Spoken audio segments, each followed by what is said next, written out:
2 மணி நேரம் 3 மணி நேரம் வந்து சினிமா படம் ஃப்ரீ சினிமா ஷோ எல்லாரும் பார்க்கட்டும். நான் வந்து பஞ்ச் டயலாக் அடிச்சுக்கிட்டே இருப்பேன். 5 நிமிஷம் பேசினதுக்கே குளத்தூர்ல கொத்து பரோட்டா போட்டாங்க. ஸ்டேஜ்ல பேசின விஷயங்கள்ல 10 விஷயம் அதுல வந்து நம்ம பாயிண்ட் அவுட் பண்ணி ஈஸியா கேள்விகள் கேட்கலாம். ஆனா இன்னைக்கு கேட்க முடியாது. ஏன் தெரியுமா? இதெல்லாம் கேட்டாங்களே, வாக்குறுதி கொடுத்தீங்களே, என்னாச்சுன்னு. இந்த தீய சக்தி மாதிரி ரியல் தாய் மாமெல்லாம் கிடையாது, ரியல் தாய் மாமன். நீங்க வெறும் சும்மா அதிமுக பின்னாடியே கேமரா வச்சுக்கிட்டு சுத்திட்டு இருந்தீங்கன்னா ஒண்ணுமே பண்ண முடியாது. அரசு பள்ளிக்கூடத்துல இன்னைக்கு வந்து அவர் பேசுற பேச்சு வந்து குட்டி பசங்க பாத்துக்கிட்டு இருக்காங்க லைவா. இந்த நிலையில இருக்கும்போது நீங்க எப்படி கிளீன் கவர்னன்ஸ் கொடுக்க போறீங்க? இருந்து போன அதிமுகவினர் எல்லாமே சொல்றது என்னன்னா, அடுத்த எம்ஜிஆர், அடுத்த ஜெயலலிதா அவர்கள், அவங்க ஆயா கதை, பாட்டி கதை, வட கதை எல்லாம் சொல்லுவாங்க. துரத்தி அடிக்கப்படுற சக்தியா மாற போறாங்க விஜய். அதிமுக தூய சக்தி இல்லன்னு நீங்களே ஸ்டேட்மெண்ட் சொல்றீங்களா? எங்களோட ஆட்சியில சில மிஸ்டேக்ஸ் நடந்திருக்கு.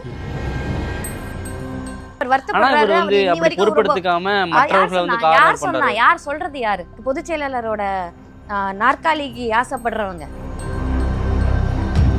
தங்கமயிலில் ஆடி கொண்டாட்டம் ஆரம்பம். தங்கம் கிராமுக்கு 300 முதல் 600 வரை தள்ளுபடி. இச்சலுகை ஜூலை 31ஆம் தேதி வரை மட்டுமே. விகடன் நேயர்களுக்கு வணக்கம். இன்றைய சிறப்பு நேர்காணல அதிமுகவோட மகளிர் அணி துணை செயலாளர் காயத்ரி ரகுராம் அவர்களை சந்திக்க இருக்கிறோம். மேடம் வணக்கம். வணக்கம். முதலமைச்சரோட கரூர் மீட்டிங் பார்த்துருப்பீங்க. இங்கேயும் திருச்சி மீட்டிங்ல பேசின மாதிரி தான் அதிமுக தோர்ந்து போன சக்தி அப்படின்னு பேசியிருக்காரு. பல்வேறு விஷயங்கள் பேசியிருக்காரு. அதில் குறிப்பாக அதிமுக பற்றி பேசும்போது தோர்ந்து போன சக்தி அப்படின்னு சொல்கிறாரு. நிறைய பேர் அதிமுகலேருந்து தாவேகாவுக்கு போகிறத பார்க்க முடியுது. சமீபத்தில் சேர்ந்த சி விஜயபாஸ்கர், எம்ஆர் விஜயபாஸ்கர் போன்றவர்கள்லாம் தாவேகா தொண்டர்களாகவே மாறி அங்கே நின்னதை பார்க்க முடிஞ்சுது. இதை பார்க்கும்போது உங்களுக்கு என்ன தோணுது? தூர்ந்து போன சக்தியெல்லாம் டயலாக்லாம் நல்லா தான் இருக்குது கேட்குறதுக்கு. ஆனால் அவங்க இனிமே வந்து துரத்தி அடிக்கப்படுற சக்தியாக மாற போகிறாங்க விஜய் அப்படின்ட்டு தான் நான் சொல்லுவேன். ஏன்னா பிகாஸ் அவங்களோட செயல்கள் வந்து பார்த்திங்கன்னா வெறும் பேச்சில் தான் இருக்குது. பேச்சில் தான் இருக்கே தவிர செயலில் எதுவுமே கிடையாது அப்படின்றது தான் நான் சொல்லுவேன். இப்போதைக்கு வெறும் இந்த 2 மாதம் ஓகே, உங்களுக்கு ஹனிமூன் பீரியடுன்னு ஒன்று வந்திருக்கு. பை எலெக்ஷன் வரப்போகுது. அதுக்காக நீங்கள் வந்து மேடையை பிடிச்சி இவங்க தீய சக்தி, இவங்க தூர்ந்த சக்தி, நாங்கள் வந்து தூய சக்தின்னு இவராக வந்து கொடுத்துக்க கூடாது. இப்போ ஆட்சியில் இருக்காங்க. அவங்க வந்து தூய சக்தியாக மாற வேண்டிய சூழ்நிலையில் அப்படி இல்லை. அவங்க ஒன்றும் தூய சக்தியெல்லாம் கிடையாது. குதிரை பேரம், கேமில் பேரம், எல்லா ஒட்டக பேரம் எல்லாமே பண்ணியிருக்காங்க. அப்படின்னும் போது அந்த பேரம் பண்ணி முடிச்சுட்டு சோஃபா என்ன மாடல்னால் என்னன்னே தெரியாத மாதிரி மிஸ்டர் க்ளீன் மாதிரி பண்ணுறாரு. அதுவும் தவறு. இங்கேருந்து அங்கே கூட்டிகிட்டு போயிட்டு ஸ்டேஜில் ஏற்றி எம்ஆர் விஜயபாஸ்கர் பக்கத்தில் வச்சுக்கிட்டே வந்து ஒருத்தரையும் நான் விட மாட்டேன் அப்படின்னு சொல்கிறது வந்து பார்த்திங்கன்னா அது எப்படி தூய சக்தியாகும்?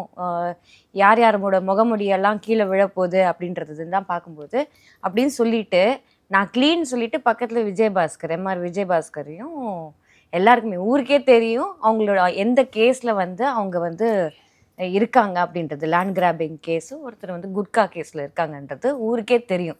இப்படி இருக்கும்போது நான் தூய சக்தின்னு சொல்லிக்கிறதுல வந்து திமுகவோட மினிஸ்டர்ஸ் எல்லாம் நான் இது பண்ணிடுவேன் அப்படின்னு சொன்னவர் ஏன் இங்கே பக்கத்தில் இருக்கிற 2 பேரையும் நீங்கள் சொல்ல மாட்டேங்கிறீங்க அப்படின்ற ஒரு கேள்வி வருதுல்ல. ஸோ தூய சக்தியெல்லாம் அவங்க கிடையாது அப்படின்றது வந்து உலகத்துக்கே தெரியும். இவர் வந்து இப்போ சமீபத்தில் அவர் மேடை ஏறி பேசுகிறாரு. நான் இது செஞ்சுருக்கேன், ஏதாவது நான் செஞ்சதை ஏதாவது சொல்லியிருக்காரா? ஏதாவது நான் செஞ்சுருக்கேன், இது செஞ்சுருக்கேன், ஊழல் ஒழிச்சிட்டேன்னு சொன்னார். ஆனால் லாயர்ஸ் அப்பாயிண்ட் பண்ணுறதுக்கு லஞ்சம் வாங்கியிருக்கிறதாக புகார் வந்திருக்கு. அதை இன்வெஸ்டிகேட் பண்ணிக்கிட்டு இருக்காங்க. அதை நிர்மல்குமார் அவர்கள் மறுத்திருக்காரு. போட்டியின் காரணமா அப்படி சொல்லுவாங்க, எங்கேயுமே லஞ்சம் வாங்கல அப்படின்னு அவர் சொல்லலாம். அது மக்கள் சொல்லணும். அந்த லாயர்ஸ் மத்தியில் கோர்ட்டு சொல்லியிருக்கு. அப்படின் போது அவர் சொல்றதுக்கும் கோர்ட்டு சொல்றதுக்கும் நிறைய வித்தியாசம் இருக்குல்ல. அவர் கட்சியை காப்பாற்றுறதுக்கு, பேரை காப்பாற்றுறதுக்கு அதை சொல்லலாம். ஆனால் இந்த 2 மாதம் தான் ஆயிருக்கு. ஹனிமூன் பீரியடில் நாங்கள் இருக்கோம், நாங்கள் இன்னும் சரி பண்ணிட்டு வந்துட்டு இருக்கோம் அப்படின்னு சொல்கிறாங்க. ஓகே, இது வரைக்கும் அரசியல் ஊழியர்கள் வந்து அவங்க ஊழல் பண்ணுறதில்ல, அவங்க லஞ்சம் வாங்குறதில்ல, எல்லாருக்கும் அப்பாயின்மெண்ட் உடனே நடக்குது அப்படின்னு சொல்லிட்டு சொன்னாங்க. அப்படியா? அப்படி இல்லை. இன்றைக்கி வந்து இப்போவே வந்து லோக்கல் பாடி எலெக்ஷனுக்கு வந்து காசு வாங்குறதாக ஒரு பிஸ்னஸ் பீப்புள் கிட்டேயும் போயிட்டு நாங்கள் நிற்க போகிறோம் காசு கொடுங்கன்னு சொல்லி கேட்குறதாக நாங்கள் நிறைய கேள்விப்படுறோம். நீங்க இப்போ காசு வாங்கினதா சொல்றீங்க, இன்னொரு பக்கம் எம்ஆர் விஜயபாஸ்கர் அவர்களையும் சி விஜயபாஸ்கர் அவர்களையும் வச்சுக்கிட்டு தூய சக்தி அப்படின்னு சொல்ல முடியாது அப்படின்னு சொல்றீங்க. அப்ப உங்க கட்சியில இருந்து தான் அவங்க போயிருக்காங்க. இப்ப ஊழல் குற்றச்சாட்டுகள் இருந்தாலும் குட்கா வழக்குகள் இருந்தாலும் கூட அவங்க அதிமுகவுல இருந்து நாங்க போயிருக்காங்க. யாருமே வந்து நாங்க தூய சக்தி அப்படி அந்த சக்தி இந்த சக்தி சொல்ல ஒரு தனி மனிதர் தவறு செய்யறாங்க, அப்ப ஊழல் அதிமுக செய்றாங்கன்னா தூய சக்தி இல்லைன்னு நீங்களே ஸ்டேட்மெண்ட் அப்படி சொல்றீங்களா? கிடையாது. நாங்க யாருமே கிளீன் கிடையாதுங்க. இந்த உலகத்துல யாருமே கிளீன் கிடையாது. நான் வந்து கிளீனான அதை எப்படி government மேடம் பெருமையா பொய் சொல்ல முடியாது. முடியும்? இல்ல பொய் சொல்ல நாங்க முடியாது. யாருமே பொய் கிளீன் சொல்லக்கூடாதுன்றேன். அதுதான் நாங்க யாரையுமே ஏமாத்த போறது இல்ல. ஓகேங்களா? எங்களோட ஆட்சியில சில மிஸ்டேக்ஸ் நடந்திருக்கு. அது கரப்ஷன் பண்ணவங்க அவங்க கேஸ்ல நிலுவையில் இருக்கும்போது நம்மளால எந்த ஆக்ஷனோ எதுவே எடுக்க முடியாத ஒரு சூழ்நிலை இருக்கும்போது இவங்க வந்து அதை வச்சுட்டு நாங்க வந்து தூய சக்தின்னு சொல்றதுல வந்து சரியில்லைன்னு தான் நாங்க சொல்றோம். நாங்க வந்து 100% நாங்க கிளீன் கவர்னன்ஸ் நாங்க கொடுத்தோம், திமுகவும் கிளீன் கவர்னன்ஸ் கொடுத்துச்சுன்னு யாருமே கிளைம் பண்ணல. ஆனா நீங்க கிளைம் பண்றது தவறுன்னு தான் நான் சொல்றேன். ஓகே. ஆனா ரெண்டு பேரும் தூய ஆட்சி கொடுக்கலன்றத ஒத்துக்கிறீங்க. அதை சொல்லிதான் இவங்க ஆட்சிக்கு வந்திருக்காங்கல்ல. ஆமா, அது இல்ல என்ன தூயமாச்சுன்னு நான் கேக்குறேன். அவங்க வந்து அரசியல் ஊழியர்கள் இது வரைக்கும் வந்து லஞ்சம் வாங்கல, அவங்களுக்கு உடனே அப்பாயின்மெண்ட் வேலை டக்கு டக்கு டக்குன்னு நடக்குது. இன்னைக்கு 1 மாசம் ஆகும், 2 மாசம் ஆகும். இது 6 மாசம் கழிச்சு இதே கடைபிடிப்பாங்களா எல்லாருமே அப்படின்றது வந்து நம்ம வெயிட் பண்ணி பார்க்கணும். அதே மாதிரி வந்து ஒரு பொசிஷன் போடுறதுக்கு பதவி போடுறதுக்கு கூட நீங்க காசு வாங்குறதாக நம்ம கேள்விப்படுறோம். இதுல எங்க தூய சக்தி? இன்னைக்கு வந்து எம்ஆர் விஜயபாஸ்கர் அவரோட காசு, யாரோட காசு?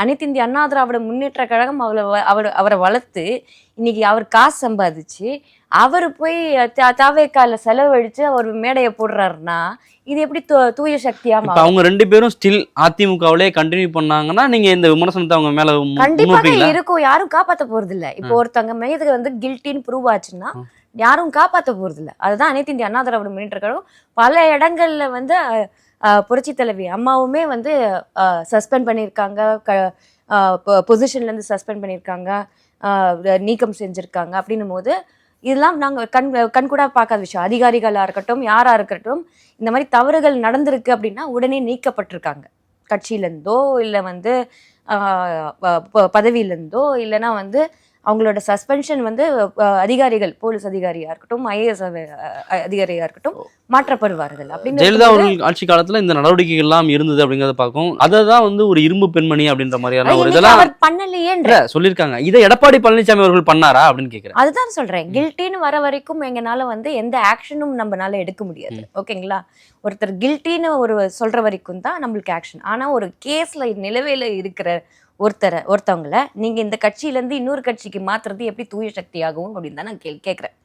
ஓகேங்களா? ஸோ அப்படி இருக்கும்போது தயவு செஞ்சு உங்களை தூய சக்திக்கு நீங்களே வந்து பிராண்டிங் பண்ணிக்காதீங்க. பிராண்டிங் என்பது மக்கள் பண்ணணும், மக்கள் சொல்லணும். நீங்க உட்காந்துட்டு என்னை வந்து பெரிய இப்படி இருந்தேன், எல்லாருக்கும் வலி இருக்கு, அதெல்லாம் உதறி விட்டு எல்லாம் வந்துட்டு அப்படின்னா எல்லாருக்குமே வலி இருக்கு இந்த உலகத்துல, அவருக்கு மட்டும் இல்லை. அப்படின்னும் போது எல்லாருமே அரசு பதவி அரசு வேலையை கொடுக்கறதா சொல்லியிருக்காங்க 31 பேர். இது பிரைபரி. இன்னைக்கு கோர்ட் வந்து சொல்லியிருக்கு என்னன்னா, ஓகே நீங்க வந்து டெம்பரரியா கொடுக்கலாம், கவர்மெண்டோட பாலிசியில நாங்க வந்து தலையிட முடியாது, அதனால நீங்க வந்து டெம்பரரியா கொடுக்கலாம், ஆனா சிபிஐ கேஸ் இது இருக்கிற வரைக்கும் நீங்க இது பண்ணக்கூடாதுன்னு சொல்லிட்டு அது வந்து பார்த்து தான் கொடுக்கணும், நம்ம டெம்பரரி தான் கொடுக்கணும், பெர்மனன்ட் பண்ண முடியாது அப்படின்றத சொல்லியிருக்காங்க. அப்படின்னு இருக்கும்போது இன்பிட்வீனான ஒரு ஜட்மெண்ட் தான் கொடுத்துருக்காங்களே தவிர முழுமையான ஒரு ஜட்மெண்ட் அவங்க கொடுக்கல. அப்படின்னு இருக்கும்போது இப்போ வந்து அந்த ஸ்டேஜில் ஏறி சொல்றாரு, கரூர் சம்பவத்தில் வந்து போலீஸ் அதிகாரிகள்லாம் உட்காந்துக்கிட்டு இருக்காங்க, அந்த போலீஸ் அதிகாரி தான் எங்களை விட்டாங்க, எங்களை போகக்கூடாதுன்னு சொல்லி அவர் வந்து லூஸ் டாக் விட்டுருக்காரு. நீங்கள் சொல்கிற ஒவ்வொரு ஸ்டேட்மெண்ட்டும் அங்கே ரெக்கார்ட் ஆகும், அதுக்கும் இதுக்கும் மேட்ச் ஆகுதான்னு பார்ப்பாங்க. அப்படி இருக்கும்போது போலீஸோட ஸ்டேட்மெண்ட் என்ன சொல்லியிருந்தாங்கன்னா கொஞ்ச நாளைக்கு முன்னாடி அந்த சம்பவம் நடக்கிறதுக்கு முன்னாடி என்ன நடக்கும்போது என்ன சொன்னாங்கன்னா, இந்த மாதிரி நாங்கள் வர வேண்டாம்னு சொன்னோம், அது மீறி வந்து அவங்க உள்ளே வந்துட்டாங்க, அந்த தெருவுக்குள்ளே உள்ளே வந்துட்டாங்க, நாங்கள் வர வேண்டாம் தான் சொன்னோம் அப்படின்றது அவங்களோட ஸ்டேட்மெண்ட் இருந்திருக்கு. இது எனக்கு நல்லா ஞாபகம் இருக்குது. அப்படின்னு இருக்கும்போது இப்போ வந்து அவர் சொல்கிறாரு நாங்கள் எங்களை வர வேண்டாம்னு சொல்லியிருக்கலாமே, நாங்கள் வந்திருப்போம். ஸோ ரெண்டுமே கான்ட்ரடிக்டிங்கான ஒரு ஸ்டேட்மெண்ட். அப்போது அந்த ஆதவ் அர்ஜுன் என்ன சொல்கிறாங்கன்னா, போலீஸ்காரங்க தான் வந்து என்ன கொலை பண்ணாங்க மக்களை அப்படின்னு சொல்லிட்டு பழிய வந்து போலீஸ்காரங்க மேலே போட்டாங்க. இதை முதலமைச்சர் விஜய் அவர்கள் இதை ஏற்றுப்பாரா? ஆதவ அர்ஜுன் ஒரு அமைச்சர், அவர் வந்து போலீஸ் அதிகாரிகள் தான் கொன்னாங்க. அப்போ ஏன் இன்னி வரைக்கும் ஒரு எஃப்ஐஆர் போடல? இது வரைக்கும் இந்த போலீஸ் அதிகாரிகள் உங்களை உள்ள விட்டதுக்கு நீங்க ஏன் இன்னும் எஃப்ஐஆர் அவங்க மேல போடல? அவங்க மேல கேஸ் போட்டுருக்கணும்ல, என்ன அர்த்தத்துக்கு ஏன் போடாம வச்சிருக்கீங்க? அதை கேட்டா சிபிஐல வழக்கு இருக்கு அப்படிம்பாங்க. சிபிஐல வழக்குலாம் அங்கேயும் கம்ப்ளைண்ட் கொடுங்க, அங்கேயும் கம்ப்ளைண்ட் கொடுங்க, கோர்ட்ல போடுங்க. இவங்க எல்லாரும் இருந்தாங்க, இவங்க யாருமே வேலை செய்யல, அப்போ எங்களுக்கு வந்து போலீஸ் பாதுகாப்பு கம்மியா இருக்குன்னா நீங்க ஏன் போனீங்க? உங்க கண்ணுக்கு முன்னாடி தெரியுது போலீஸ் பாதுகாப்பு கம்மியா இருக்கு, அத்தனை கூட்டம் இருக்குன்னு போது நீங்க ஏன் உள்ள நுழைஞ்சீங்க? இந்த கேள்வி எல்லாருக்கும் வரும்ல. So total loose talk. Police வந்து எங்களை அலர்ட் பண்ணல அப்படின்றாரு. அலர்ட் பண்ணாட்டியும் உங்களுக்கு ஒரு பாயிண்ட்ல தெரியுது, அங்க வந்து கல் தூக்கி எறிகிறாங்க, செருப்பு தூக்கி எறிகிறாங்க, பாட்டில் வருது அப்படின் போது அங்கே ஏதோ டிஸ்டர்பன்ஸ் நடக்குதுன்னு உங்களுக்கு தெரியுது. நீங்கள் வந்து அப்போவே கிளம்பி இருக்கணும். ஒரு போலீஸ் வந்து அங்கே இல்லை அப்படின்னா போலீஸோட இன்ஸ்ட்ரக்ஷனுக்கு நீங்கள் ஏன் வெயிட் பண்ணுறீங்க? நீங்கள் ஒரு ஆர்டிஸ்ட், உங்களுக்கு பேசிக்காக தெரியும் எது வந்து உங்களுக்கு வந்து எந்த அளவுக்கு மக்களுக்கு பாதிப்பு வரும், உங்களை பார்க்க வரவங்களுக்கு பாதிப்பு வருமா வராதான்றது பேசிக்காக ஒரு மாஸ் ஆக்டர் அப்படின்னு இருக்கும்போது உங்களுக்கு அது தெரியணும். ஸோ இன்றைக்கி கொடுத்த ஸ்டேட்மெண்ட் எல்லாமே அது தேவையற்ற ஸ்டேட்மெண்ட். நீங்கள் வந்து கரூரோட இந்த இன்சிடெண்ட்டுக்கு அப்புறம் போனது ஃபஸ்ட் டைம் அப்படின்னு இருக்கும்போது உங்களோட ஆறுதல் தான் அங்கே மக்கள் மத்தியில் இருக்கணும், அவங்களுக்கு சப்போர்ட் இருக்கணும். உங்களுக்கு வந்து கடைசி வரைக்கும் நான் சப்போர்ட்டாக இருப்பேன்னு சொல்கிறத விட்டுட்டு நீங்கள் வந்து அரசு பண்ணி தருவேன், அதுக்கப்புறம் வந்து ஆஃபர் தான் கொடுக்குறீங்களே தவிர நீங்கள் வந்து ஒரு உறுதுணையாக நான் இருப்பேன் தமிழ் மக்களோட. உடனே நீங்களும் வந்து திமுக உங்களை எப்படி ப்ளேம் பண்ணுதோ நீங்களும் அதே ப்ளேம் கேம் தான் நீங்கள் ஆடிக்கிட்டு இருக்கீங்க. மக்களுக்கு உண்மையான தீர்வு நீங்க கொடுக்குறீங்களா? ரெண்டு பேருமே. இந்த கரூர் விவகாரத்தை பொறுத்தவரை திமுகவினர் வந்து இப்ப சொல்றாங்க, அப்பவே வந்து விஜய் அவர்கள் மேல வந்து நாங்க நடவடிக்கை எடுத்திருந்தா அப்படியா இருக்காது அப்படின்ற மாதிரி ஒரு கருத்து சொல்றாங்க. இப்போ நீங்களும் வந்து இப்ப மாத்தி பேசுறாரு அப்படின்ற மாதிரியான ஒரு கருத்துக்களை முன்வைக்கிறீங்க. ஆனா அந்த சூழல்ல அந்த காலகட்டத்துல அதிமுக தானே விஜய்க்கு பேக்கப்பா நின்னாங்க அந்த டைம்ல. அப்ப ஏன் விட்டாங்க? பேக்கப் இல்ல, நாங்க எங்க பேக்கப் இருந்தோம்? பேக்கப்ல இல்ல, அந்த இடத்துல வந்து திமுகவை எதிர்க்கிறதா நினைச்சு விஜய்க்கு பேக்கப் பண்ணது மனிதாபிமானத்துக்காக ஒருத்தர் வந்து ஃபர்ஸ்ட் டைம் அரசியலுக்கு வராரு. அவர் இந்த மாதிரி சூழ்நிலைகள் அவருக்கு வந்து ஒரு க்ரௌடை ஹேண்டில் பண்ண தெரியாத ஒருத்தர் அங்கே வந்திருக்காங்க. எல்லாம் வந்து பக்கத்தில் இருக்கிறவங்க இவங்க எல்லாருமே வந்து தத்துக்குட்டிங்க அப்படின்னு இருக்கும்போது இவ மாட்டிட்டு இருக்காங்கன்னு போது எடுத்த உடனே அவருக்கு ஷாக் கொடுக்க கூடாதுன்னு நம்ம ஒரு மனிதாபிமானமாக ஒரு விஷயத்த ஐயா எடப்பாடியார் அவர்கள் சொன்னது வந்து இந்த மாதிரி எடுத்த உடனே நம்ம இவங்க மேலே குற்றம் நம்ம சொல்ல வேண்டாம். ஒரு மோசமான விஷயம் நடந்திருக்கு, அதுக்கப்புறமும் அவர் வந்து ரொம்ப நாளாகியும் நான் கரூர் போய் பார்க்கல, மக்களை போய் பார்க்கல. உடனே அங்கே இருந்தும் நீங்கள் வந்து மக்களை சந்திக்காமல் நீங்கள் வந்திருக்கீங்க, பயந்துட்டு தான் வந்திருக்கீங்க. ஓகேங்களா? உங்கள் மனசு வந்து தளறிடுச்சு, நீங்கள் வந்துட்டீங்க. அது ஒத்துக்கிட்டு போங்க. எனக்கு ஃபஸ்ட் டைம் அது பார்க்கும்போது எனக்கு என்ன பண்ணணும்னு தெரியலன்றது ஒத்துக்கிட்டு போங்க. ஆனால் என்னை ஓடிட்டாங்கன்னு சொல்கிறாங்க. உண்மையிலே நீங்கள் வந்து பயந்தது உண்மைதான், அது மக்கள் எல்லாருக்குமே தெரிஞ்ச ஒரு விஷயம். நீங்கள் பயந்து போயிட்டீங்கன்றது எல்லாருக்குமே தெரிஞ்ச ஒரு விஷயம். அப்படின்னு இருக்கும்போது நீங்கள் வந்து அதுக்கப்புறமும் 7 நாளாக இருக்கட்டும், ஒரு 3 நாள் 20 நாளாக இருக்கட்டும், அப்போவும் நீங்கள் போகலை. இப்போ தான் ஃபஸ்ட் டைம் நீங்கள் கரூருக்கு போகிறீங்க. அதுவும் எம்ஆர் விஜயபாஸ்கர் அவர் வந்து பதவியிலேருந்து வெளியில் வந்ததுக்கப்புறம் எம்எல்ஏன்ற ஒரு பதவியை விட்டு ரிசைன் பண்ணி வந்து உங்களுக்கு அங்கே வந்து பாதுகாப்பு கொடுத்து முதலமைச்சர் ஆனதுக்கப்புறமும் கூட எங்களுக்கு வந்து திமுக தான் ஸ்டாப் பண்ணுது, நீங்கள் தான் முதலமைச்சர், ஆர் யூ பவர்லெஸ் அப்படின்னு தான் நம்ம கேள்வி கேட்போம். அப்போது வந்து நீங்கள் தான் முதலமைச்சர், ஏன் இவ்வளோ நாள் போகாமல் 2 மாதத்தில் இவ்வளோ நாள், ஒரு நாள் கூட நீங்கள் வந்து திருச்சி போகும்போதே நீங்கள் வந்து இதுக்கு போயிருக்கலாம். திருச்சி போனதே லேட்டு, தேங்க்யூ சொல்கிறதுக்கு, நன்றி சொல்கிறதுக்கு நீங்கள் வந்து போனதே லேட்டு. அப்படி இருக்கும்போது இப்போ கரூர் வந்து நீங்கள் வந்து மக்களை சந்திக்கிறது எவ்வளோ நாள், எவ்வளோ கேப்? மக்களை வந்து வெறும் டயலாக் வச்சு மட்டும் நம்ம வந்து ஏமாற்றலாம் அப்படின்னு நினைக்கிறாங்க. அதுவும் இளைஞர்கள் மூலமாக நம்ம ஏமாற்றலாம், அரசியல் தெரியாத இளைஞர்கள் மூலமாக நம்ம ஏமாற்றலாம் அப்படின்ற ஒரு கான்செப்டை வந்து சோஷியல் மீடியா மூலியமும் நம்ம சோஷியல் மீடியாவில் ரீல்ஸ் மூலமாகவும் இன்னி வரைக்கும் ரீல்ஸ் தான். இன்றைக்கி கூட பள்ளிக்கூடத்தில், அரசு பள்ளிக்கூடத்தில் இன்றைக்கி வந்து அவர் பேசுகிற பேச்சு வந்து குட்டி பசங்க பார்த்துக்கிட்டு இருக்காங்க லைவாக ஸ்கூலில். அப்படி இருக்கும்போது இந்த நிலையில இருக்கும்போது நீங்க எப்படி க்ளீன் கவர்னன்ஸ் கொடுக்க போறீங்க? உங்க கூட இருக்கிறவங்க எல்லாருமே நேர்மையானவங்களா, நியாயமானவங்களானா இல்ல. சரத் எடுத்துக்கோங்க, சரவணன் எம்எல்ஏ எடுத்துக்கோங்க. அவங்க 2 பேர் மீதும் ஊழல் குற்றச்சாட்டு இருக்கு. ஒருத்தர் மீது ட்ரக் குற்றச்சாட்டு இருக்கு. ஒருத்தர் மீது பாலியல் ரீதியாக குற்றச்சாட்டு இருக்கு. நீங்க அதுக்கு என்ன நீங்க ஆக்ஷன் எடுத்தீங்க? அப்ப எப்படி நீங்க தூய சக்தின்னு நீங்க வந்து ப்ரூவ் பண்றீங்க? இப்ப பயாஸ்டா தானே நீங்க இருக்கீங்க. விஜய் இப்ப அவர்கள் இது பயாஸ்டா தான் இருக்காரு. இப்ப நீங்க அவர் குதிரை கவர்னன்ஸ் குதிரை பேரம், ஹார்ஸ் ரைடிங் இப்ப இதெல்லாம் சொல்லும்போது எல்லாம் அதிமுகவில இருந்து தான் தாவேகாவுக்கு வர்றாங்க. இப்ப அப்படி சொல்லும்போது நாங்க பணம் கொடுத்தெல்லாம் யாரையும் வாங்கல. அங்க அதிமுகவுல தலைமை சரியில்ல. தலைமை சரியில்லன்னு அடிப்படையில தான் அவங்க இங்க வர்றாங்க அப்படின்ற ஒரு ஓகே. அப்போ ஒரு கருத்து விஜய் சொல்றாங்க. அவர்கள் கிட்ட என்ன தலைமை சரியா இருந்தது நீங்க போனீங்க? நான் கேக்குறேன். ஓகேங்களா? விஜய் அவர்கள் வந்து 2 மாசம் தான் அது. அவர் தலைமை எப்படி இருக்கும், என்ன இருக்குன்னு கூட உங்களுக்கு தெரியாது. உங்களுக்கு போனோனே அங்க பதவி கிடைக்கும். மினிஸ்டர் ஆயிடலான்னு ஒரு நம்பிக்கையில நீங்க அங்க போயிருக்கீங்க. அவரும் வந்து ஓகே வாங்க. நம்மளுக்கு இடைத்தேர்தல்ல நம்மளுக்கு வந்து ஒரு வாய்ப்பு கிடைக்கும்னு அவரு வந்து அவர் நம்பர்ஸை ஏத்துறதுக்கு அவர் பார்க்குறாரு. இவங்க மினிஸ்ட்ரி பதவி நம்பி தான் போயிருக்காங்க. அங்க விஜயோட தலைமை அப்படி என்ன அவர் ஆஹா ஓஹோன்னு பண்ணிட்டாரு 2 மாசத்துல. நீங்க ஏதாவது ஒண்ணு சொல்லுங்க.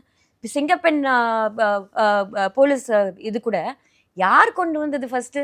புரட்சி தலைவி அம்மா கொண்டு வந்தது. அப்படி இருக்கும்போது அவர் என்ன புதுசா என்ன செஞ்சிருக்காரு? புதுசா என்ன செஞ்சிருக்காரு? நீங்க வந்து அவர் தலைமை ஆஹா ஓஹோ இல்ல இப்ப நேரடியா இங்க இருந்து அவங்களால பார்க்க போன முடியுமா? அதிமுகவினர் இல்ல, எல்லாமே இல்ல, சொல்றது இங்க என்னன்னா அவங்க அடுத்த சொல்லுவாங்க. எம்ஜிஆர், அவங்க அடுத்த சொல்லுவாங்க. ஜெயலலிதா அவர்கள். அவங்க ஆயா கதை, பாட்டி கதை, வட கதை எல்லாம் சொல்லுவாங்க. அது கேட்கறதுக்கு வந்து மக்கள் யாருமே வந்து இன்னசென்ட்டோ ஃபூலிஷோ கிடையாது. யாருமே மக்கள் எல்லாமே எல்லாருக்குமே தெரியும் என்ன நடக்குது அப்படின்னு. அப்படின்னு இருக்கும்போது சொல்றவங்க என்ன மானஸ்தனுங்க? அவங்க கரப்ட் தானே. சொல்றவங்க யாரு? கரப்டான ஆளுங்க தானே. அப்படி இருக்கும்போது நீங்க போய் திரும்ப திரும்ப உங்க கட்சியில இருந்தவங்கள தான் நீங்க உங்க ஆட்சி காலத்துல இருந்ததா கரெக்ட்னு சொல்றீங்க. அப்ப உங்க ஆட்சியை நீங்களே நான் விமர்சிக்கிறீங்கன்ற ஒரு விஷயம் சொல்றேங்க. வருது. இப்ப எங்களுக்கு இன்னும் எல்லாருக்குமே தெரியும். ம். எங்க கட்சியில இருக்கிறவங்களுக்கும் தெரியும். ஆனா அவங்க கேஸ் வந்து they are not proven guilty. அப்படின்னு இருக்கும்போது எங்கனால வந்து ஆக்ஷன் வந்து ப்ரூவன் கில்ட்டியா இருந்தா தான் நம்மனால எடுக்க முடியும். அது வந்து போலீஸ் சிறையில இருக்கிற திருடர்களுக்கும் அதே தான். அவங்க கில்ட்டி ஆகிற வரைக்கும் நம்ம வந்து அவங்களுக்கு இல்ல முன்னாள் பனிஷ்மெண்ட் கொடுக்க அமைச்சர்கள் இது முடியாது. மாதிரி வழக்கு இருக்கு, இதுக்காக போறாங்க அப்படின்னு வச்சாலும் நிறைய தொண்டர்கள் போறதா சொல்றாங்க. மற்ற நிர்வாகிகள் போறாங்க யார் அப்படின்னு. போறாங்க போறாங்க போறாங்கன்னு சொல்றது வெறும் ஆதவ அர்ஜுன் மட்டும்தான். ம். ஆதவ அர்ஜுன் மட்டும் தான் போறாங்க போறாங்க சொன்னாங்க. 60% வந்துட்டாங்க. ஃபர்ஸ்ட் 90%னாரு. இப்ப 60%ன்றாரு. மாத்தி மாத்தி பேசுறாரு. அவருக்கு வந்து என்ன பேசுறாருன்னு அவருக்கு தெரியல. வந்துட்டாங்கன்னா வருவாங்க. யார பார்க்க அவங்க சும்மா விஜய் பார்க்க வருவாங்க. இல்ல போயிடுவாங்க. அதிமுக இப்பவும் ஸ்ட்ராங்கா அதிமுகவோட இருக்கா? தொண்டர்கள் அதிமுக இப்பவும் ஸ்ட்ராங்கா இருக்கா? 100% ஸ்ட்ராங்கா இருக்கும். ம். நாங்க ஸ்ட்ராங்கா இருக்கோம். நாங்க ஐயா அவர்கள் நேர்மையான ஆட்சி கொடுக்கணும்காக தான் நம்ம வந்து இவ்வளவும் நம்ம வந்து பண்ணியிருக்கோம். அம்மாவோட ஆட்சி நேர்மையான ஆட்சி மீண்டும் தான் இல்லன்றீங்களே, நீங்களே ஒத்துக்கிறீங்களே. கரப்ஷன்ஸ்லாம் இருந்துச்சு, யாருமே க்ளீன் இல்லைன்னு சொல்றீங்க. அதுதான் தனிப்பட்டவங்கங்க. ம். தனிப்பட்டு கரப்ஷன் நடந்த ஒரு விஷயம். ம். ஐயா மீதும் வந்து கரப்ஷன் கேஸ் போட்டாங்க. அது வந்து ப்ரூவ் பண்ணி அவர் இல்லைன்னு சொல்லி வெளியில வந்தாச்சு. ம். அதே மாதிரி இவங்க ப்ரூவ் பண்ணணும்ல. இங்கேருந்து போனவங்க ப்ரூவ் பண்ணுமா வேண்டாமா? ப்ரூவ் பண்ணாதவங்கள நீங்க கூப்பிட்டு உட்கார வச்சு நீங்க கொண்டாடிக்கிட்டு இருக்கீங்க. அப்படின்னு இருக்கும்போது அப்ப எப்படி நீங்க தூய சக்தின்னு தான் நான் கேட்கிறேன். இன்னொரு பக்கம் எஸ்பி வேலுமணி போன்றவர்கள், சிவி சண்முகம் போன்றவர்கள்லாம் அதிருப்தி மனநிலையில இருக்காங்க. இப்ப அவங்களையும் நீங்க அப்படிதான் வந்து எதனால சொல்லுவீங்களா? அதிருப்தி? ஏன் தோத்து போயிட்டாங்க? அவங்க தொகுதியில தோத்து போனாங்கன்னு அதிருப்தியா? இல்ல அவங்க மாவட்டத்துல எல்லா எல்லா நிர்வாகிகளும் யார் யாரெல்லாம் கேண்டிடேட்டா போட்டாங்களோ, ஐயா எடப்பாடியார் அவர்கள் உங்களை நம்பி தான் கொடுத்தாங்க கேண்டிடேட். அவங்க தோத்து போயிட்டாங்கன்னு கவலையா? யார் மேல அதிருப்தி நீங்க? யார் மேல அதிருப்தி? ஒரு அதிருப்தி எல்லாம் இல்ல. இல்ல அவங்களுக்கு ஒட்டு வந்து மொத்தமா அவங்க என்ன சொல்றாங்கன்னா, அவங்க தொடர் தோல்வி, தலைமை சரியில்ல, ஆட்சிக்கு வர முடியல, இனிமே வந்து எப்படி எதிர்காலம் இருக்கும் அப்படின்ற ஒரு பாயிண்டா நீங்க சொல்றாங்க. எழுதி வச்சுக்கோங்க. தாவேகா சரியா ஆட்சி நடத்தலைன்னா மீண்டும் எங்களுக்கு ஆட்சி வேண்டும் சொல்ல வேண்டிய ஒரு சூழ்நிலை கண்டிப்பாக ஏற்படும். அப்படி ஏற்படும் போது அனைத்து இந்திய அண்ணா திராவிட முன்னேற்ற கழகம் தான் ஒரு நல்ல ஆப்ஷன் வந்து தமிழ்நாட்டுக்கு இருக்கே தவிர வேற எந்த ஆப்ஷனும் கிடையாது. இல்ல உங்க கட்சியிலேருந்து போன திரு வைகை செல்வன் அவர்களே சொல்றாரு, பணம் வாங்கிக்கிட்டு தான் வந்து எலெக்ஷன்ல சீட்டு கொடுத்தாங்க. பணம் இருக்கிறவங்களுக்கு தான் அங்க வந்து மதிப்பு இருக்கு அப்படின்ற ஒரு கருத்தை முன்வைக்கிறாங்க. போறவங்க எல்லாரும் இப்படியான ஒரு ஒண்ணு சொல்றாங்க, தலைமை சரியில்லை. இல்லைன்னா பணத்துக்கு தான் மதிப்பு இருக்கு அப்படின்னா இதெல்லாம் நீங்க வந்து இதெல்லாம் தாவேகா எப்படி போட்டாங்களாம் கேண்டிடேட்ஸ்? தவேகாவோட கேம்பெயினுக்கு எப்படி கேம்பெயினுக்கு யார் ஃபண்டிங் கொடுத்தாங்களா? யார் ஃபண்டிங் கொடுத்தாங்க? இல்ல இதெல்லாம் இல்ல உங்க நீங்க எங்களையே சொல்லிட்டு இல்ல, இருக்கீங்க இல்ல. தவிர நாங்க இப்ப வந்து ஆட்சியில இல்ல. ம். நீங்க கேட்க வேண்டிய கேள்வி எல்லாம் தாவேக்காவ. வைகோ அவங்க ஓபனா சொல்லிட்டாங்க, இந்த இல்ல. மாதிரி எங்களோட நாங்க வந்து உங்களுக்கு குடுக்குறோம், நீங்க என்ன இது ரிசைன் பண்ணிட்டு வாங்க, நாங்க உங்களுக்கு இங்க வந்து ஜெயிக்க வச்சு ஆமா உங்களுக்கு ஆமா கொடுக்குறோம் அதையும் நாங்க சொல்லி விமர்சிச்சு நான் அதெல்லாம் இல்லைன்னு சொல்லலையே. ஆ. அந்த விமர்சனங்கள்லாம் இருக்கு. இன்னொரு பக்கம் ஓபனா சொல்லும்போது அதிமுக அப்ப அதிமுக அதான் நடந்திருக்கு. ஆமா மேடம், அந்த விமர்சனங்கள்லாம் இருக்கு. அதுக்கு தாவேக்கா பதிலளிக்கணும். இப்போ அதிமுக உள்ள பிரச்சனைகளை தான் உங்கள்ட்ட கேட்க முடியும். அதிமுகவுல என்ன நடக்குது? அதிமுகல அதிமுக ஒண்ணுமே நடக்கல. நாங்க ஒரு சூப்பரா வந்து ஒரு ஸ்ட்ராட்டஜிக்கலா ஒர்க் பண்ண போறோம். அவர் வந்து படிப்படியாக இளைஞர்களுக்கு வந்து வாய்ப்பு கொடுக்கணுன்றதுல வந்து ஐயா வந்து மும்முரமா இருக்காரு. அடுத்த இது அடுத்த எலெக்ஷன், லோக்கல் பாடி எலெக்ஷனா இருக்கட்டும், இடைத்தேர்தலா இருக்கட்டும், அடுத்தது என்ன நடவடிக்கைகள் எடுக்கணுமோ அதுதான் அவர் கான்சென்ட்ரேட் பண்ணிட்டு இருக்காரே தவிர, டெய்லி உட்காந்துக்கிட்டு ஆதவ் அர்ஜுன் மாதிரியோ, இல்ல வந்து சிடி நிர்மல்குமார் அவர் மாதிரியோ, இல்ல விஜய் மாதிரியோ, விஜய் வந்து பிரஸ்ஸே மீட் பண்றது இல்ல. ஏன்னா எதிர்கேள்வி வந்துரும். டாக் லெஸ் ஒர்க் மோர் ஸ்கூல்ல இருந்தே நம்மளுக்கு சொல்லி கொடுக்குற ஒரு விஷயம். ஓகேங்களா? ஆனா சில இடத்துல உங்களை எதுக்கு வந்து பிரதிநிதியாக முதலமைச்சராக ஏன் தேர்ந்தெடுத்தாங்கன்னா, மக்களோட கேள்விகளுக்கு நீங்க பதில் அளிக்க வேண்டிய சூழ்நிலை அந்த அந்த பதவிக்கு அதுதான் அர்த்தம். நீங்க வந்து அங்க வந்திருக்கீங்கன்னா, மக்களோட கேள்விக்கு நீங்க பதில் குடுக்கணும். பிரஸ் கேட்கிற கேள்விக்கு நீங்க பதில் குடுத்து தான் ஆகணும். டெய்லி குடுக்கணும், அப்ப குடுக்கணும், இப்ப குடுக்கணும்லாம் சொல்லல. என்னைக்காவது ஒரு நாள் நீங்க ஃபேஸ் பண்ணி தான் ஆகணும் அது. நானும் சினிமால இருந்து தான் வந்திருக்கேன். நானும் அரசியல கரைச்சு குடிச்சுலாம் நான் வரல. வந்து ஸ்லோவா தான் கத்துக்கிட்டேன். ஆனா தவறுகள் நடக்கும். நம்ம பேட்டிகள் குடுக்கறதுக்கு சில விஷயங்கள் வந்து கொளரும். நம்மள தவறான மீனிங்ல போயிடும். பல விஷயங்கள் நடக்கும். அதெல்லாம் தாண்டிட்டு தான் நம்ம இங்க இவ்வளவு தூரம் வந்து உட்கார்ந்துருக்கோம். இவர் ஏன் அந்த வந்து மீடியாவ இது பண்றாரு? அவர் வந்து இந்நேரத்துக்கு 10 கேள்வி கேட்கலாம். இன்னைக்கு அவர் ஸ்டேஜ்ல பேசின விஷயங்கள்ல 10 விஷயம் அதுல வந்து நம்ம பாயிண்ட் அவுட் பண்ணி ஈஸியா கேள்விகள் கேட்கலாம். ஆனா இன்னைக்கு கேட்க முடியாது. ஏன் தெரியுமா? ஒரே பிரெயின் வாஷ். டிரான்ஸ் படத்துல வர ஃபஹத் ஃபாசில் மாதிரி அவர் பேசிக்கிட்டு இருக்காரே தவிர, மக்களை வந்து ஆ ஓ ஆக்ஷன் பண்ணிட்டு இது அது அப்படின்றதா சொல்றாரே தவிர, ஒரு முதலமைச்சராக நீங்க ஒரு பிரஸ்ஸை சந்திக்க முடியல. பிரஸ்ஸை சந்திச்சு உங்களால சில விஷயங்கள் வந்து வெளிப்படையாக பேச முடியல. மேகதாது டேம் விஷயமா இருக்கட்டும், ஏன் ஏகப்பட்ட கேள்விகள் வந்து திமுக தரப்பு இருக்குமே.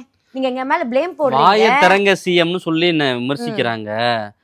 பேச ஆரம்பிச்சா பார்ட்டி ஃபண்டுன்னு பேச ஆரம்பிச்சா சட்டப்பேரவை விட்டு சட்டப்பேரவையில ஓடுறாங்க. நடந்தது வந்து அநியாயமும் நான் சொல்லுவேன். ஏன்னா வந்து சபாநாயகர் அவர்கள் முதலமைச்சர் பேசும்போது எதிர்க்கட்சி வந்து குரல் கொடுக்குறாங்க.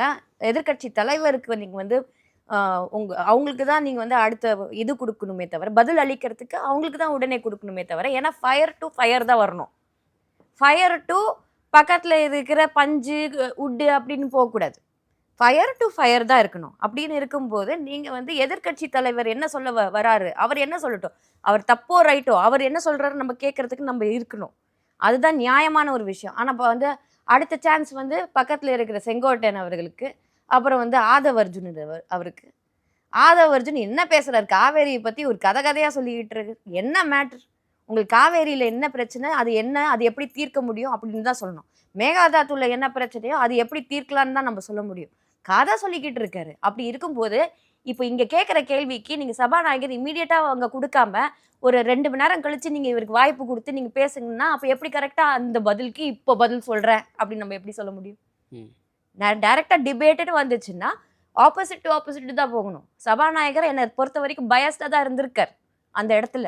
அப்படி இருக்கும்போது நீங்க வந்து நான் திறந்தோடனே நீங்க பூட்டிட்டு நம்ம எல்லாரும் லாக் பண்ணிட்டு உட்கார வச்சு பேசலாம்.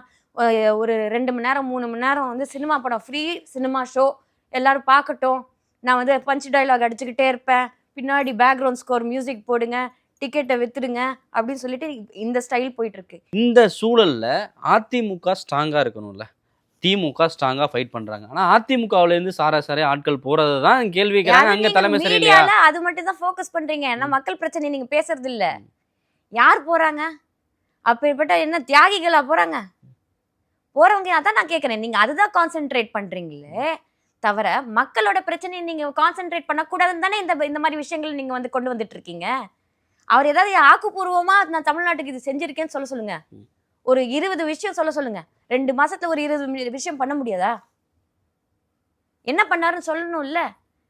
2500 ரூபா பெண்களுக்கு கொடுத்தாங்களா? 6 கேஸ் கொடுத்தாங்களா? இல்ல எலக்ட்ரிசிட்டி பவர் ஒழுங்கா கொடுக்க முடிஞ்சுதா? முதலீடு செஞ்ச கம்பெனிஸ் அங்க போயிடுச்சு, அது கொண்டு வந்தீங்களா? ஓகேங்களா? ஆந்திராக்கு போனதை நீங்க கொண்டு வந்தீங்களா? ஏதாவது ஒண்ணு 20 விஷயம் நீங்க சொல்லுங்க. இப்போதான் தங்க மோதிரத்துக்கு வராரு. ஓகேங்களா? தங்க மோதிரத்துக்கு வராரு. ஆனா இப்போ இருக்கிற விஷயத்துக்கு நீங்க இன்ட்ரடக்ஷன் பண்றது ரொம்ப ஈஸிங்க. அந்த திமுக செஞ்சது அதுதானே. நான் இந்த ஸ்கீம் நான் வெளியில கொண்டு வந்துட்டேன், இது நான் பண்ணிட்டேன், அப்படி பண்ணிட்டேன், எப்படி பண்ணிட்டேன்னு ஸ்கீம் பேரை படிச்சு நான் அனௌன்ஸ் பண்ணி இனாகுரேஷன் பண்ணி கை தட்டிக்கலாம். அதுக்கப்புறம் செயல்ல இருக்கணும்ல. அதுக்கு இன்னும் டைம் ஆகணும்ல. நம்ம எப்படி அவங்க ஆட்சி கொடுக்க போறாங்கன்னு. நீங்க வெறும் சும்மா அதிமுக பின்னாடியே கேமரா வச்சுக்கிட்டு சுத்திட்டு இருந்தீங்கன்னா ஒண்ணுமே பண்ண முடியாது. இல்ல அதிமுக பக்கம் கேமரா வச்சு சுத்திட்டு இருக்கிறத சொல்லல. அதிமுக இந்த இடத்துல ஸ்ட்ராங்கா இருக்கணும்ல அப்படிதான் கேள்வி கேக்குறேன். இன்னொன்னு அவரு ஏன் அவங்க கவலைப்படுறாங்க நான் இன்னொரு கேக்குறேன். பக்கம் சொல்றாரு திமுகவும் அதிமுக ஸ்ட்ரெங்த் பத்தி என்ன கவலை? அவர் ஒரு வேலையை தானே பார்க்கணும். இல்ல அது எந்த இடத்துல விமர்சனம் ஆகுதுன்னா தாவேகாவை ஆட்சி அமைக்க விடாம தடுக்கிறதுக்கு திமுகவும் அதிமுகவும் சேர்ந்து ஆட்சி அமைக்கிறதுக்கு ஒரு முயற்சிகள் பண்ணாங்க. நீங்க அதிமுக மீது நீங்க பழிப்பட முடியும். இன்னி வரைக்கும் அவர்னால புரட்சி தலைவர் எம்ஜிஆர் அவர்களுக்கோ புரட்சி தலைவி அம்மா அவர்களுக்கோ இல்ல ஐயா எடப்பாடியார் அவர்களோட ஈக்குவலாக அவர்னால ஆட்சி தர முடியாது. நான் இது சேலஞ்சா வச்சு சொல்றேன். அதே மாதிரி தாவேகாக்கு ஆல்டர்னேட்டிவ் ஃபோர்ஸ் அவர் ஈஸியா திமுகவை பிடிச்சிக்கிட்டாரு. ஏன்னா அவர் திமுகவோட ஸ்ட்ரென்த் என்ன, இப்போ என்ன ஆயிடுச்சு, ஏதாயிடுச்சு, அவங்க ஆட்சியில எவ்வளவு ஊழல் செஞ்சிருக்காங்க அப்படின்றதெல்லாம் அவங்களுக்கு தெரியும்.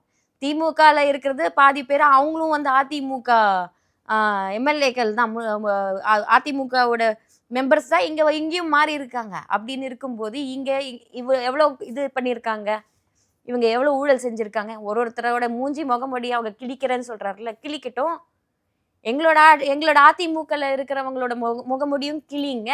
யார் வேண்டான்னு சொல்கிறா? யாருன்னு நீங்கள் தூய சக்தியாக மாற்றணும்னா நீங்கள் எம்ஆர் விஜயபாஸ்கரையும் கிளிங்க, விஜயபாஸ்கரையும் கிளிங்க. நாங்கள் யாருமே வேண்டான்னு சொல்லலையே. நேர்மையான அதிமுக எங்களோடது ஸ்கூல். உண்மையிலேயே எத்தனை பேர் இங்கேருந்து எம்எல்ஏஸ் ஆயிருக்காங்க, எம்பிஸ் ஆயிருக்காங்கன்றது எல்லாருக்குமே தெரியும். அப்படின்னு இருக்கும்போது நாங்கள் வளர்ந்துக்கிட்டே தான் இருப்போமே தவிர எங்களுக்கு ஒரு இதில், ஏன்னா எங்களுக்கு ரிப்போர்ட் கார்டு இருக்குது, நாங்கள் இவ்வளோ செஞ்சுருக்கோம் மக்களுக்கு அப்படின்றது ரிப்போர்ட் கார்டு இருக்குது. மக்களுக்கு நாங்கள் இடஒதுக்கீடு கொடுத்துருக்கோம் அப்படின்னு சொல்லிட்டு நாங்கள் இருக்குது. இத்தனை விஷயம் இருக்கும்போது உங்களால் அதிமுகவுக்கு கண்டிப்பாக ஈடாக இருக்க முடியாது. தாவேகாவோட அதிருப்தி அவங்க எப்போ இந்த 6 மாதம் ஹனிமூன் பீரியட் முடிஞ்சு போகிற நிலையில் வரும்போது இவங்க சரியா செஞ்சுருக்காங்களா சரியா செய்யலையான்னு கொஞ்சம் கொஞ்சமாக வெளியில் வரும். வெளியில் வந்ததுக்கப்புறம் ஆல்டர்னேட்டிவ் அவங்க யாருமே தமிழ்நாடு மக்கள் திமுக கிட்ட போக மாட்டாங்க. அனைத்து இந்திய அண்ணா திராவிட முன்னேற்ற கழகம் தான் நோக்கி வருவாங்க. நாங்கள் இளைஞர்களோட புது ஆட்களோட நாங்கள் இருப்போம், ஒரு நியூ செட்டப்போட இருப்போம் அப்படின்றது. ஓகே, இப்போ இளைஞர்கள் இல்லை அதிமுகவில் அப்படின்றது ஒரு பிரச்சனையாக இருக்குது, அதனால இளைஞர்களை கொண்டு வரீங்களா? நாங்கள் எல்லாருமே இளைஞர்கள் இங்கே எத்தனை பேர் இருக்காங்கன்னு எங்களுக்கு தெரியும். அப்படின்னு இருக்கும்போது எங்கள் ஸ்ட்ரென்த் எங்களுக்கு தெரியும். அதாவது நீங்கள் மதிப்பிடுற ஸ்ட்ரென்த் எங்களுக்கு தேவையில்லை.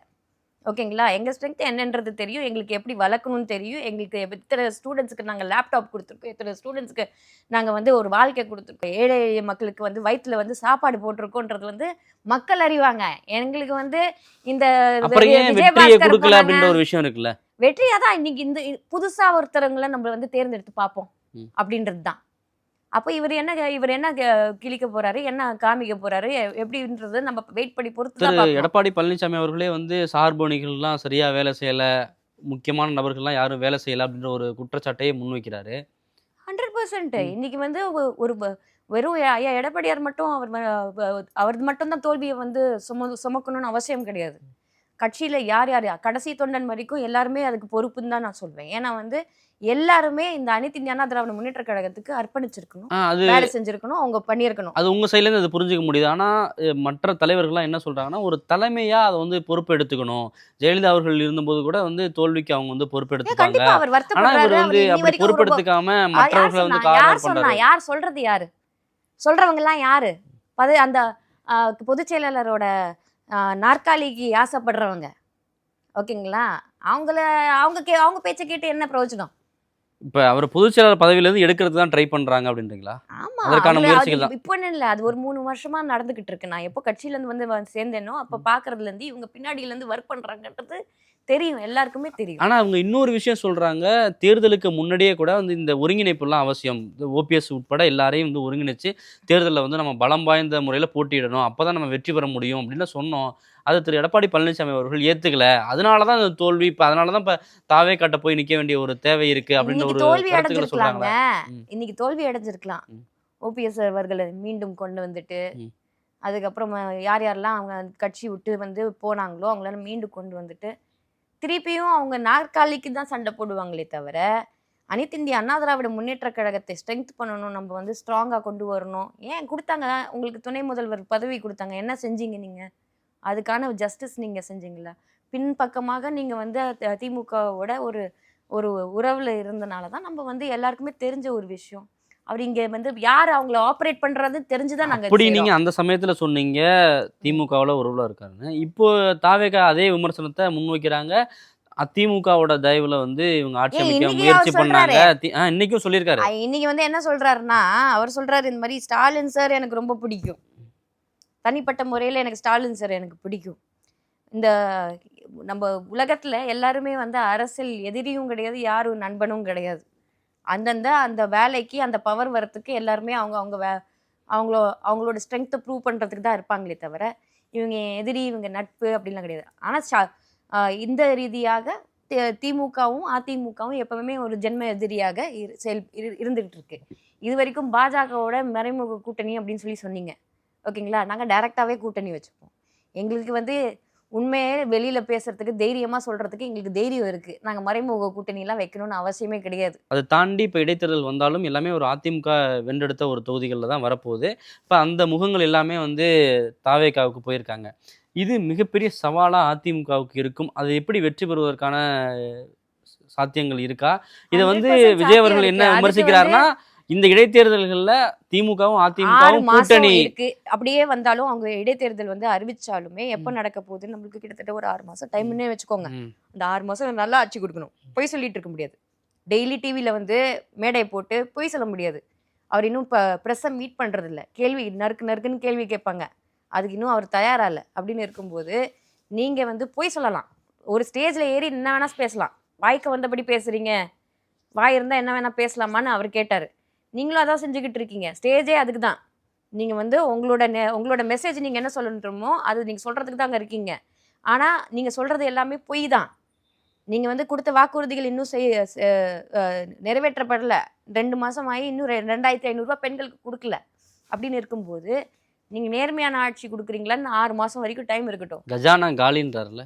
காலினா அவர் தெரிஞ்சு தானே வந்தீங்க. தெரிஞ்சுதான் நாங்கள் எலெக்ஷன் கேம்பெயின்லேயே நாங்கள் பேசினதே அதுதானே. 10 லட்சம் கோடி இருக்குது கடனை அப்படின்றது நாங்கள் பேசிட்டு தானே வந்தோம். நீங்களும் பேசிட்டு தானே வந்தீங்க. அப்படின்னு இருக்கும்போது உங்களுக்கு அந்த நிலையை நினச்சி தான் நீங்கள் கொடுத்துருக்கணும். அதிமுக என்ன தேர்தல் அறிக்கை கொடுத்ததோ அதுக்கு நீங்கள் வந்து இன்டூ 2 போட்டு நீங்கள் வந்து ஆக்கியிருக்கீங்க உங்களோட தேர்தல் அறிக்கையை. அப்போ அது பொய் தானே. அப்போ ஏன் பொய் சொல்கிறீங்க? ஏன் மக்களை ஏமாத்துறீங்கன்னு தான் நம்மளோட கேள்வி. ஓகே மேம், பொறுத்திருந்து பார்ப்போம். அதிமுக இந்த சவால்கள்லேருந்து எப்படி மீண்டும் இடைத்தேர்தலை சந்திக்குது. எங்களுக்கு சவால் இல்லை, சவால் ஓகே. விஜய் அவர்களுக்கு தான். ஓகே, விஜய் அவர்கள் எப்படி இந்த சவால்களை எதிர்கொள்றாரு, நீங்க வைக்கக்கூடிய குற்றச்சாட்டுகளை அவங்க எப்படி பதிலளிக்கிறாங்க அப்படிங்கிறத பொறுத்திருந்து பார்ப்போம். உங்களுடைய நேரத்துக்கு நன்றி மேடம். நன்றி. தமிழக மக்களின் அபிமான தங்கமயிலில் ஆனந்தம் பொங்கும் பொன்னான ஆடி கொண்டாட்டம் தொடங்கியாச்சு. தங்கம் கிராமுக்கு 300 முதல் 600 வரை தள்ளுபடி. இச்சலுகை ஜூலை 31ஆம் தேதி வரை மட்டுமே. தங்கம் வாங்க, தங்கமயிலுக்கு வாங்க.